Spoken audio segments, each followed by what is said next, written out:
Title: The Psychological Impact of Social Media.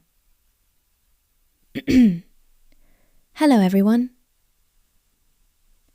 Today I want to talk about something that most of us interact with every single day: social media. From scrolling through Instagram or TikTok to posting updates on Facebook, social media has become more than just a way to connect. It is reshaping the way we think, the way we feel, and even the way we see ourselves. But what exactly is it doing to our minds? That's what we're going to explore today. Let's start with something most of us can relate to: approval and self-esteem. Humans naturally crave acceptance and belonging.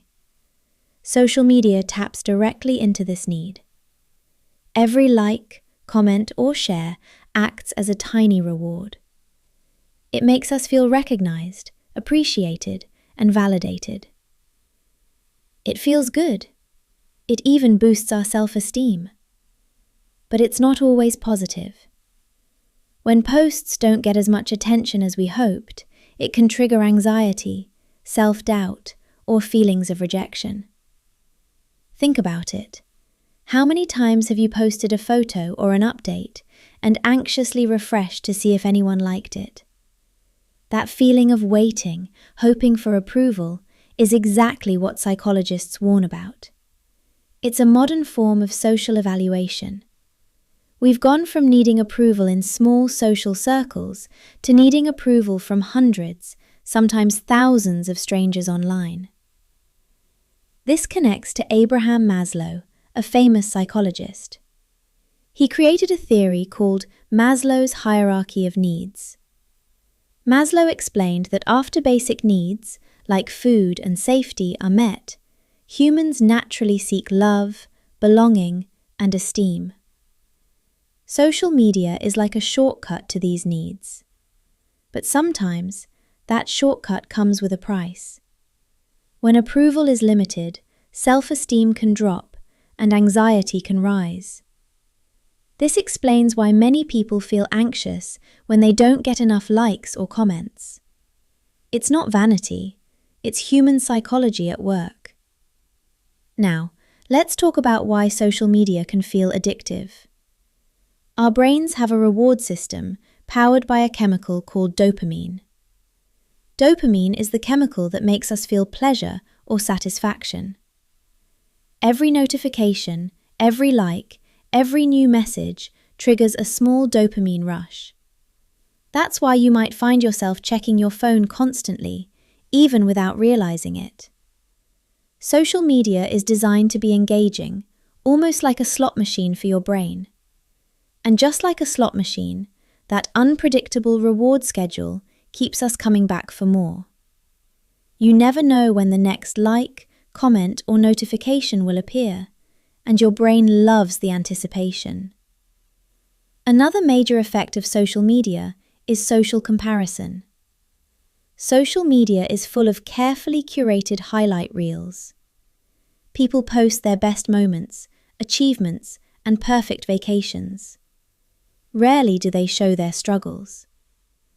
When we compare our everyday lives to these polished snapshots, it's easy to feel inadequate, insecure, or even envious.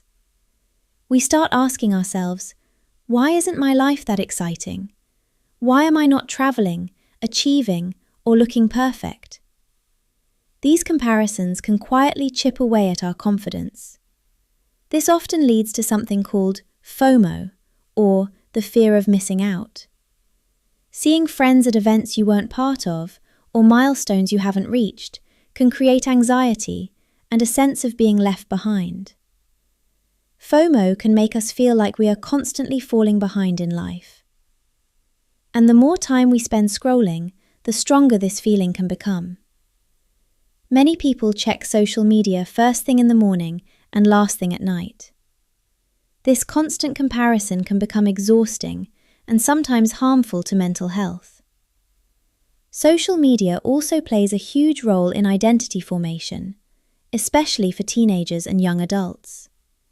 For many young people, Social media is a platform for exploring who they are, what they like, and how they present themselves to the world.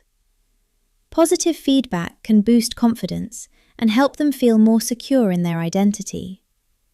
But criticism, cyberbullying, or even lack of engagement can hurt self-image and emotional well-being. Social media shapes identities in ways that are both exciting and sometimes risky.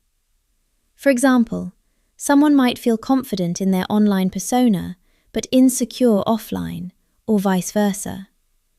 Balancing these dual identities can be challenging. But it's not all negative. Social media also fosters connection and support. It allows us to maintain relationships across distances, meet people with similar interests, and find communities where we feel understood and accepted. For example, someone who feels isolated in their local community may find an online support group for mental health, fitness, or hobbies. These platforms can provide a sense of belonging and purpose that might be hard to find offline. Social media can also inspire positive change.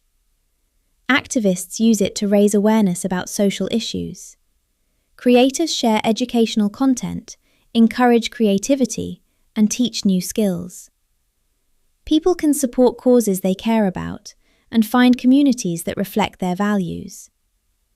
Social media is not just a tool for self-expression, it's also a tool for social connection and empowerment.